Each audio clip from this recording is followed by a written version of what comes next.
Good evening and welcome to the Pompey Politics Podcast, Prime Minister's Questions Special, where once again we go intrepidly in search of the answers that should come but possibly won't. I'm Ian Tiny Morris. And I'm Simon Sansbury. Are we anticipating a dearth of questions, avoidance again? Well, it's been a tough week already, hasn't it, for the PM? He's faced his fair share of queues on Monday, and obviously Ollie, what's his name? I'm still troubled by that. I don't think if you're a sir, you can be Ollie. Um, did his thing yesterday. So I'm suggesting today that Kemi is not going to give the PM an easy ride. She hasn't for the last few. And we've got our bingo cards ready for 14 years. And she would have gone straight to war and backed Donald Trump. She's not fit to make a discussion. So we're all poised. Shall we run VT and see how it goes? Yeah, let's see whether anybody disappoints. Kemi Bear not the leader of the opposition. Thank you, Mr. Speaker. Does the Prime Minister stand by his statement at the dispatch box on the 10th of September last year that full due process was followed in the appointment of Peter Mandelson as our ambassador to Washington? Yes, I do. Mr. Speaker, let me make clear at the outset that the appointment itself was a mistake. It was my mistake. I've apologised to the victims for it, and I do so again. What I set out to the House on Monday is that Foreign Office officials granted security clearance to Mandelson against the recommendation of UK security vetting. Yesterday, Sir Ollie Robbins was asked if he shared that decision with me, Number 10, or any other ministers. He gave a clear answer, no. Mr. Speaker, that puts to bed all the allegations levelled at me by those opposite in relation to dishonesty.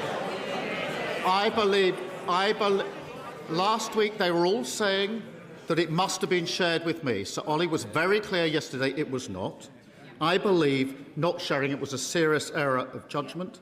That information should have been shared with me and other ministers. And if it had have been, Mandelson would not have been committed to post.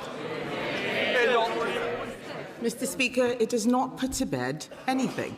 On the 11th of November 2024, long before any vetting had happened, the Prime Minister received advice from Simon Case, the then Cabinet Secretary. The advice said the appointment would require, and I quote, the necessary security clearances before confirming the Prime Minister's choice. This advice was ignored. So how can the Prime Minister still believe that confirming Mandelson before the security clearances was following full due process? Mr. Speaker, this was looked into by Sir Chris Wormold. I asked him to review the appointment process, including the vetting. He confirmed, Mr. Speaker, his words, appropriate processes were followed. She's put great weight on the order of events. I remind her what Sir Chris said last November in evidence to the House. He said this, and I quote, when we are making appointments from outside the civil service, the normal thing is for security clearance to happen after appointment, but before the person signs a contract and takes up post. That is what happened in this case. Sir Ollie Robbins himself, Mr. Speaker, also gave evidence, and he said, and I quote, as is normally the case with external appointments in his department, the appointment was made subject to obtaining security clearance. Mr. Speaker, on top of that, Sir Ollie Robbins has made clear that the fact that developed vetting was after the announcement made, in his words, no material difference to the conclusion that was reached.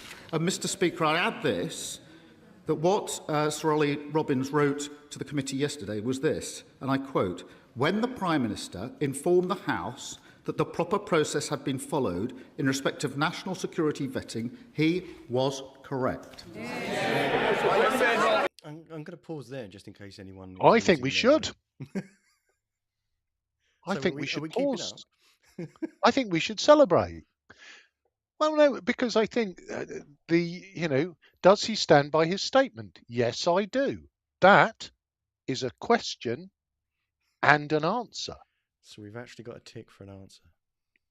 Well, and actually, in terms of this exchange,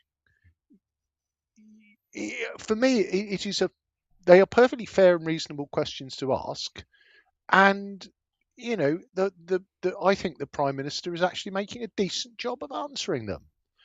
Which is that, and it gets into semantics. Always appropriate process or due process followed. Mm-hmm. If the we get down into the semantics and the weeds on this, don't we? About what happened when and who knew what. We need a timeline. And well, I think even with a timeline, Simon, there is a kind of what we know is that ultimately he didn't pass security clearance, Mm-hmm. and rather than that being the end of it, it would be in any other organisation. There was a sort of a workaround or a fudge or something. Somebody, it feels like somebody was lent on, but that's all supposition. Mm. I guess the we're almost losing the wood from the trees, aren't we? Because when you come up a level, when you actually come up a level, what was known was that he was friends with Jeffrey Epstein.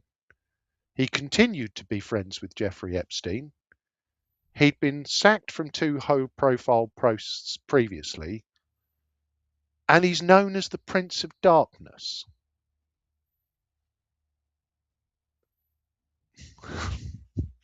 Yeah, you don't. You don't need a map to join those dots, do you? I guess a lot of it is easy in hindsight, but a lot of it is is labouring over the point of who knew what and when, and what Yeah. decision was made by when and by whom, Yep. and yeah, there's a lot of we followed the process. We followed the process. Well, hang on, don't we appear to have three different versions of what the process is? So, so firstly, that tells me that the process is pretty shit. If everybody's not, not mean unless everybody's following the same process, it's not a process. And what process of appointing a essentially our most important ambassador overseas? What process in appointing that role can't result in the Prime Minister being told, oh, by the way, Yeah, and it, that's the bit that doesn't ring true, does it? Because and again, this is a balance of probability thing. mm, Do I think he was told? No, I don't. Do I think the shady character lurking in the shadows, Morgan McSweeney, knew? Yes, I think I do. I think he did know. And I think, I am seeing his grubby, greasy paw prints all over this in terms of, the wheels of government that turn behind closed doors.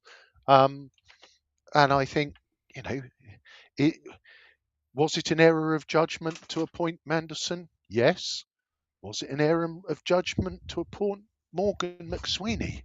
Well, if my chief of staff, right hand man person didn't tell me something that would later come back as damaging and as obviously damaging as that, you know, then yes, I think it was an error of judgment. But where are you standing at the moment on it? I just find that there's some of it that I find hard to to to believe from a point of view of um, you're a lawyer. You're used to people lying to you or giving you half truths or trying to obfuscate the truth or Mm, the true kind of reason. I don't know, and I'll obviously never prove, but it kind of almost feels like somewhere along the line, the message got understood by the civil service. This is the appointment that number 10 wants, and we need to make it happen. yep. But that inferred instruction doesn't appear to have come from Keir.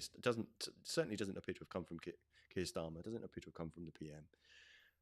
No. Where that impression came from is not clear, but it sounds like, oh, we've got all of these concerns. Yeah, but we just need to do this. We just need to make this happen, guys.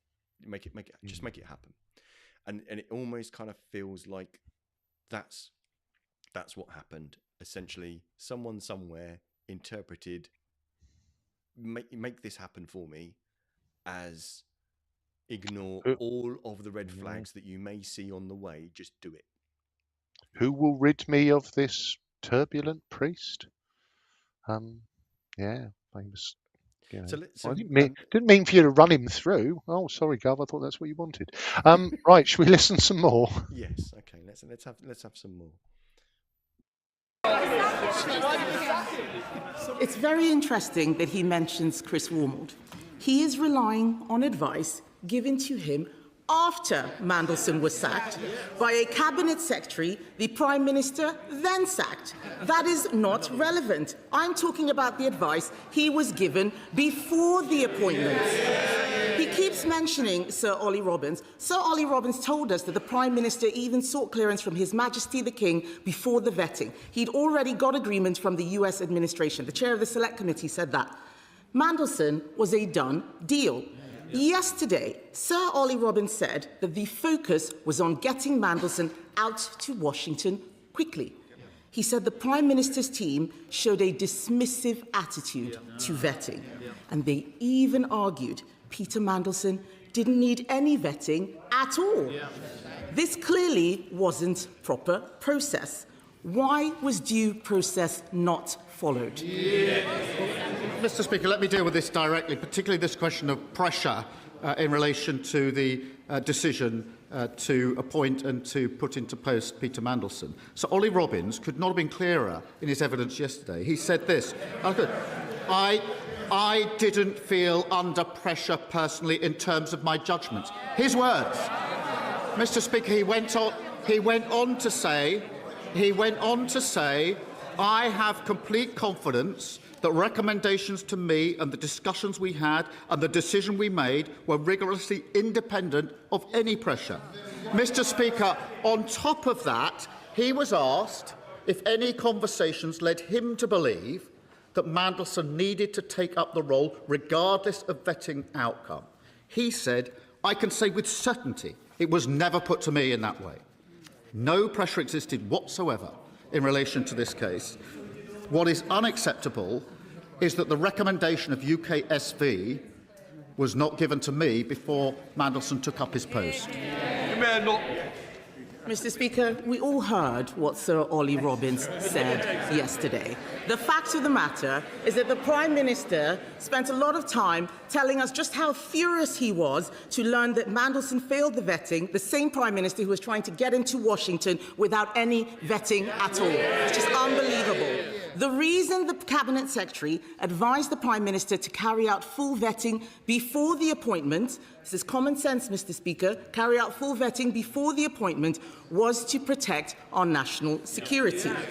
The due diligence document said Mandelson remained on the board of the Kremlin-linked defense company Sistema long after Putin's first invasion of Ukraine in 2014. The Prime Minister told us on Monday that he'd read that due diligence report. Why did the Prime Minister want to make a man with links to the Kremlin our ambassador in Washington? Well, Mr. Speaker, let me deal with the first allegation she put in that question. It was always the case that would be developed vetting in this case. That was the understood process. That was carried out. It was reviewed by Sir Chris Wormold, and he said it was the appropriate process.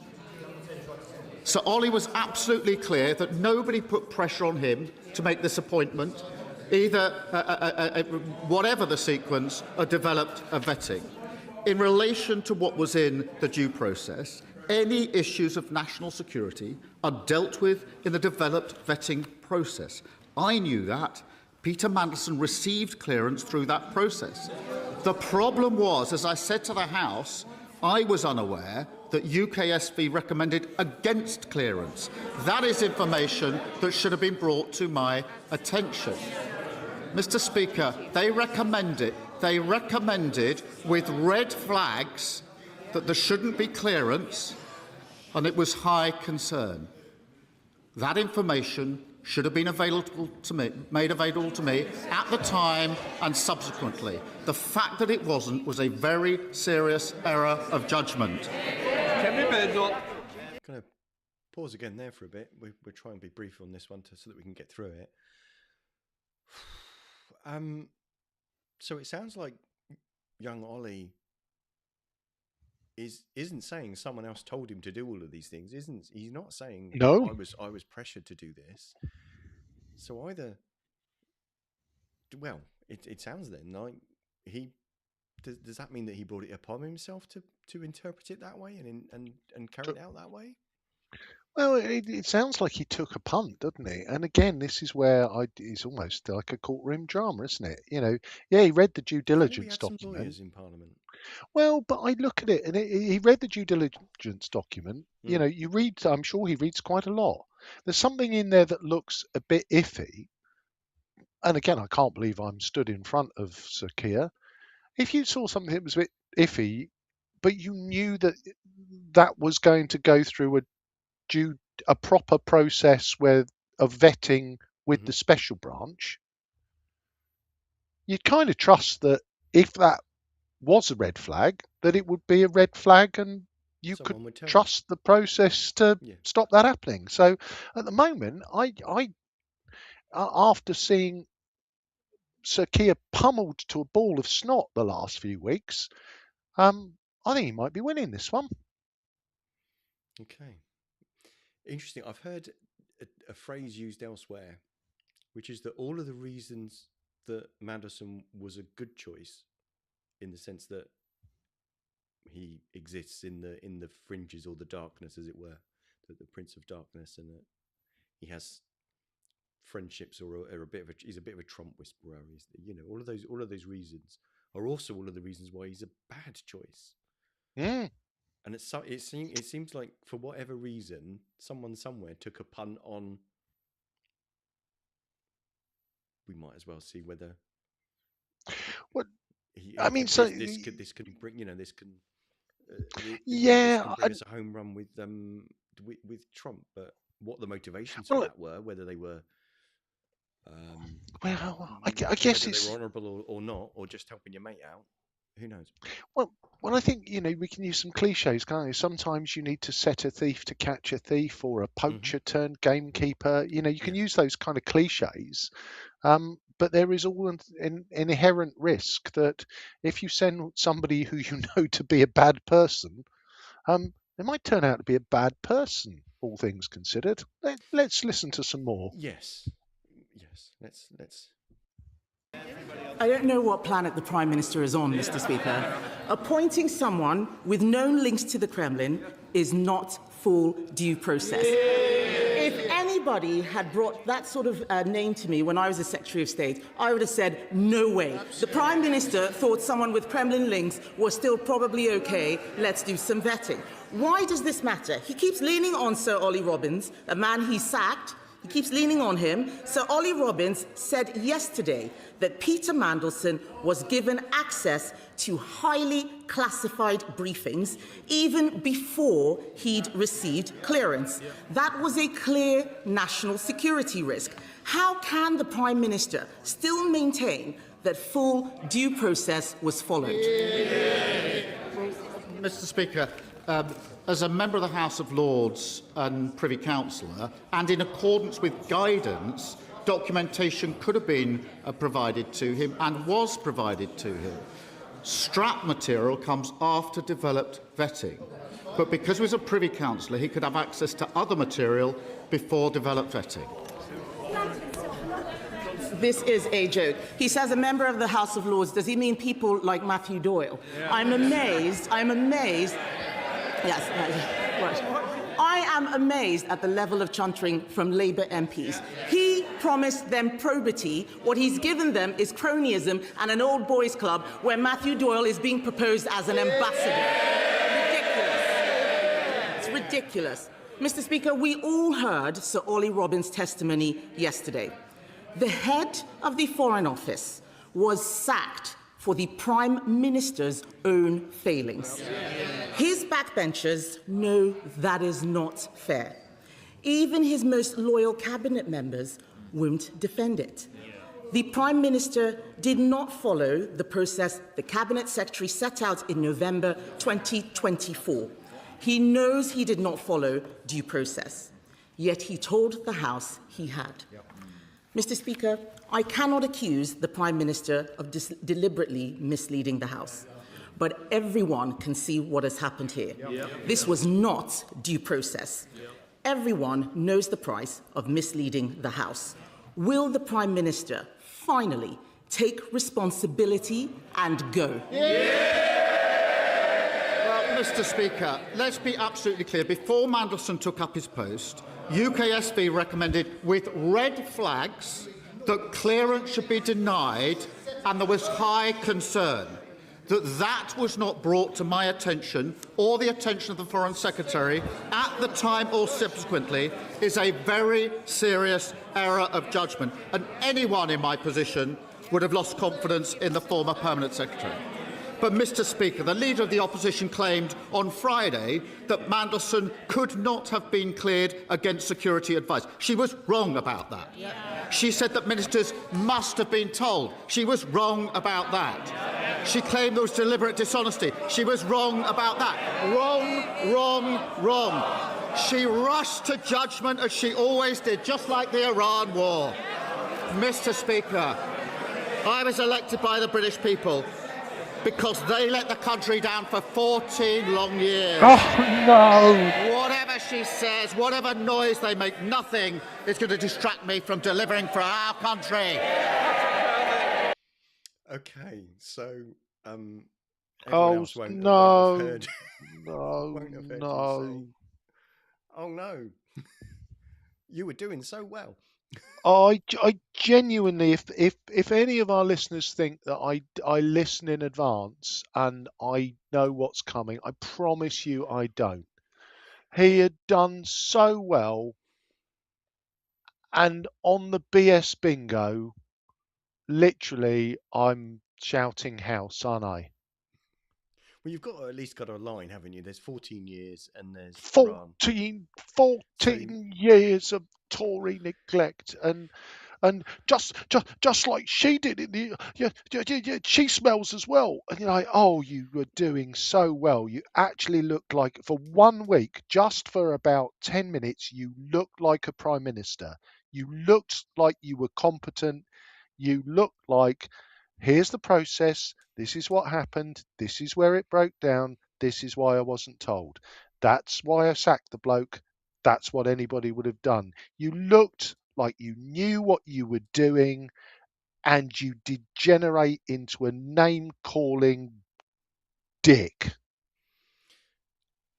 uh, but that's certainly In summary. an interesting summary. I'm going to let you try and recover your, because at the moment we're treating our viewers to a fantastic shiny shot of your head. Sorry, my head is in my hands. If you are listening along, my head is on my desk. My bald head is shining in the light. Oh, play some more VT while I just sit here and weep quietly. Okay. I guess my kind of observations were the points before he tripped over and did that, and the points that he was nailing and making his point and driving it home in a very prosecutorial fashion, labeling that Kemi Badenoch had made some missteps on judgment. I agree with you. I don't feel that he needed to bring in kind of the Iran war. He just needed to give those examples of how she's been wrong on, how she's been wrong on this. But he made a point about not telling him was an error of judgment. But the question that I'm surprised no one was shouting out in the House was whose.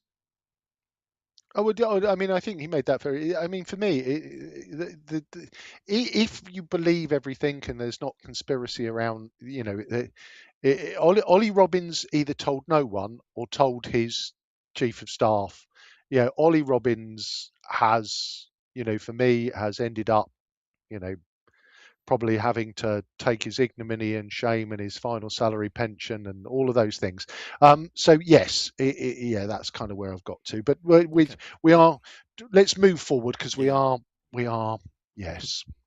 What we need is Ed Davey. Try and breathe. Let's try and have a bit of Ed Davey. Ed Davey, leader of the Liberal Democrats. Mr. Speaker, can I associate myself and my party with the comments of the Prime Minister on our wonderful late Queen? And can I also agree with him on the need to confront anti-Semitism wherever it is in our society, and also remembering Stephen Lawrence and his family? Mr. Speaker, I'm sure many of us in this House were shocked by the new revelations from Ollie Robbins yesterday. He said Number 10 told him to find a plum job for Matthew Doyle, another Labour crony friends with a convicted sex offender. Mr. Speaker, the Prime Minister was asked on Monday whether Number 10 had proposed any political appointments other than Mandelson. Perhaps the last few hours have jogged his memory. Will he confirm today, did he know his office was lobbying for a diplomatic job for Matthew Doyle? And were they doing it on his authority? Mr. Speaker, as I said earlier, Matthew Doyle worked for many years in public service, for me as Prime Minister and other ministers. When people leave roles in any organisation, there are very often conversations about other roles they may want to apply for. In this case, nothing came of it. Sir Ed Davey. Mr. Speaker, the House and the public watching will note the Prime Minister failed to answer my questions. But Mr. Speaker, the chaos in this government mustn't stop us from focusing on the cost of living crisis hitting our country. President Trump's idiotic war with Iran has already pushed up inflation in our country to 3.3%. And the Prime Minister knows there's far worse to come for the British people here on in. They need help now. So will the Prime Minister follow other countries and use the Treasury's extra revenues from higher fuel prices to cut rail and bus fares and slash prices at the pump by 12p a litre? Mr. Speaker, everybody can see that the conflict is causing serious economic damage in this country and countries around the world. His claim of a windfall for the government are politically misleading and economically illiterate. And at which point you didn't hear, but you could see Ed Davey saying, it's not. Yes, lots of other countries have taken the extra tax windfall from the increase in prices of fossil fuels to subsidise public transport. Yeah, and you know, there is an element of, if you look at it, there will be windfall taxes. You know, if you look at the price of diesel, it's gone up sort of 50-60p. It's almost gone up by about 30%. So inflation will continue to rise, and you know, when prices rise, the government gets VAT on that. Their take will increase. How it chooses to spend that, obviously, is you know, as with all political debates, it's not. Everyone's got a list of things it should be spent on. I guess what started so brightly for Sir Keir in terms of actually answering the question, we haven't touched on Matthew Doyle, and neither do we have time to, but the question of, did your office lobby for a plum job and did you know about it? I thought the answer of, well, conversations happen about jobs that people might apply for, I think I'm taking that as a yeah, we did. Someone mentioned it at some point, but nothing happened, mate. Yeah. Oh, so in summary, it started so well. We actually had questions and answers. We had a Prime Minister who answered the questions prime ministerially and for once had Kemi on the back foot. And then all of a sudden it degenerated into poo stink, you smell, not answering the question, Yabu sucks, blah, blah, blah, blah, blah. And we ended up back where we were. It's been like a game of snakes and ladders, this one, hasn't it? I mean, a little bit. I don't think that if you compared this week and last week side by side. Oh, it got much better. Much better. But, you know, much more of a grown-up adult conversation, an actual serious response to a serious issue, instead of all of this kind of point scoring. To me, the kind of observation that I'm left with is that obviously Starmer's background is in the legal profession. Then I don't know. Stop trying to be something you're not, which is this point scoring engine against Kemi Badenoch. You're not going to out Kemi. No. If anything, your strength is proving that that's just kind of petulant, childish playground politics of point scoring and and name calling. You if anything, you want to not let that land and be the grown up in the room. So maybe a bit more of that. Maybe someone should write on a napkin, "Let Starmer be Starmer." But I also don't think that the kind of close out on the kind of, he pretty much kicked the door shut on Ed Davey there, and and I don't see that there was really kind of any need to do that. What was I don't quite get it. It was almost like, oh, I'm sick of dealing with this. Well, for me, I think Ed Davey had, in terms of, we talk about sometimes landing blows, I think Ed Davey had punched him squarely in the face with that question. It was a question that couldn't be answered in a way that wasn't either, you either ignored it. I think if you answered it on the balance of probability, to use the legal term, I think his answer was, yes, we did try and sort him out with a plum job, but we never quite got round to it. So that's my conclusion. And so once again, we have wrestled and wrangled. We've gone slightly over time. Mm-hmm. You've been listening to the Pompey Politics Podcast, PMQ special. We've got a couple of weeks off from PMQs, but we are husting like mad on Sunday. I've been Ian Tiny Morris. And I've been Simon Sainsbury. Please do give us a like, follow, give us some comments, give us a subscribe. Let us know what you're thinking, and we'll see you next. We'll see you next time.